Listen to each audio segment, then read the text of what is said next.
Aynəsi Türkanda qardaşım doğma vətənimizdə deyək də, belə deyək. 5 sot kubça. Malalit betonla. Çək bir daha qardaşım. Hər yerə çək. Bağı, bağçası, işıq sayğacı var. Qazdakı başımızın üstündə. Bağlı, bağçalı, istilik sistemi istip oldu. Çək bir daha qardaşım, zəhmət olmasın.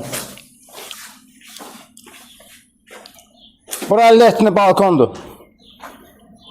Həyətdə qaysı ağacı, encir ağacı, tut ağacı. Burada qardaşım sanitar sayını üzərində nəzərdə tutulub. 10-15 min pul qoyursan bura qardaşım, girib yaşayırsan. Hazırdır. Hər yeri betondur, malasını izlən, işıq sisteminə izlən çəkilib. 2 mərtəbədir. Bura mətbəxdir, Nəsir.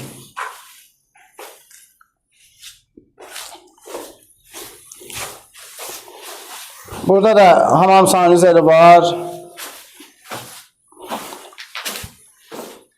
Oradaki bir otağı. Gedək ikinci mərtəbə. İkinci mərtəbədə də 3 də otağımız var.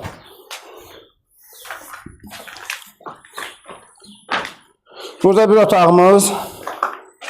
Nəsir, bir dənə buradan zəhmət olmasa çək də, bağı baxçanı qardaşımsın.